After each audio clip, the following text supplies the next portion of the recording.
నందు ప్రేమైనటువంటి దేవుని బిడలారా, అనుదినము జీవవాక్కులు వింటున్న మీకు ప్రత్యేకమైన వందనాలు.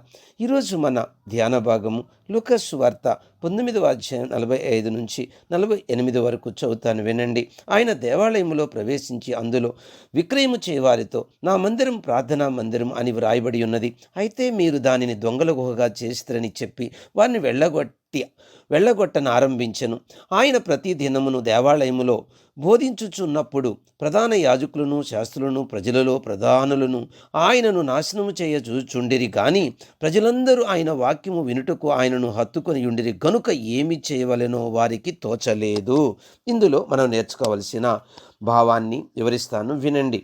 దేవుని బిడలారా, యేసు ప్రభు దేవాలయంలోనికి వెళ్ళినప్పుడు దాన్ని వారు రకరకాల వ్యాపారాలతో దొంగల గృహగా చేశారు. అంటే దొంగలు దోచుకున్న దాన్ని తీసుకెళ్ళి ఎలాగ దాచిపెడతారో అట్లా మరి దేవుని మందిరములో ఏముండాలి?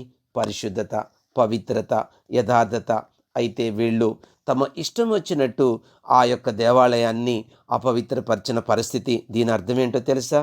దేవుని బిడలారా, పేరుకు మాత్రమే క్రైస్తవులుగా ఉండి, పేరుకు మాత్రమే క్రైస్తవ ఆచారాలు ఆచరిస్తూ హృదయములో దేవునికి చోటు లేకపోతే మన హృదయం దొంగల గుహ కదూ. ఆలోచించండి. ప్రార్థన చేస్తాము, బూతులు మాట్లాడతాం, పాటలు పాడతాము, హృదయం చెడిపోయి ఉంటుంది. వాక్యం చెప్తాము, హృదయంలో వాక్య ప్రకారము జీవించని పరిస్థితి. కాబట్టి అది దొంగల గృహ కాదా? ఆలోచించండి. ఎంత వాక్యం విన్నా, ఎంత ప్రార్థన చేసినా, ఎంత ఉపవాసం ఉన్నా, ఎన్ని కానుకలు ఇచ్చినా, ఎన్ని దశంభాగాలు ఇచ్చినా హృదయం చెడిపోయి ఉంటే, హృదయం పాడైపోయి ఉంటే, హృదయం దొంగల గృహగా ఉంటే, హృదయం అపవిత్రతో నిండి ఉంటే దేవుడు ఎంత ఏడుస్తాడు, ఎంత బాధపడతాడు. కాబట్టి ఈ హృదయం దేవుని ఆలయం గనుక ప్రతి క్షణము హృదయాన్ని మనము స్వపరిక్షేళన చేసుకోవాలి. దేవుని బిడ్డ, దేవుడు ఎప్పుడైతే ఇలా ఆ హృదయంలో ఉన్నటువంటి స్థితిని, అనగా దేవాలయంలో ఉన్న ఆ పరిస్థితిని చూసి కోప్పడ్డాడో, అక్కడ ఉన్నటువంటి ప్రధాన యాజకులు, శాస్త్రులు ప్రభు మీద కోప్పడ్డారు. ఎప్పుడైనా ప్రభు నీ తప్పును చూపిస్తుంటే, నీ లోపాన్ని చూపిస్తుంటే నీకు కోపం వస్తుంది అంటే అర్థం నీ హృదయం చెడిపోయిందని అర్థం. ఎప్పుడైతే ప్రభు నిన్ను గద్దిస్తుంటే నీకు దీన మనసు, కన్నీరు, పశ్చాత్తాపం వస్తుందంటే అర్థము నీ హృదయాన్ని శుభ్రం చేసుకుంటున్నావని అర్థం. ఎంత అద్భుతమైన మాట. కాబట్టి ఈ వాక్యం వింటున్న నీకు కోపం వస్తుందా, లేకుంటే కన్నీళ్ళు వస్తున్నాయా, పశ్చాత్తాపం వస్తుందా, ద్వేషం వస్తుందా?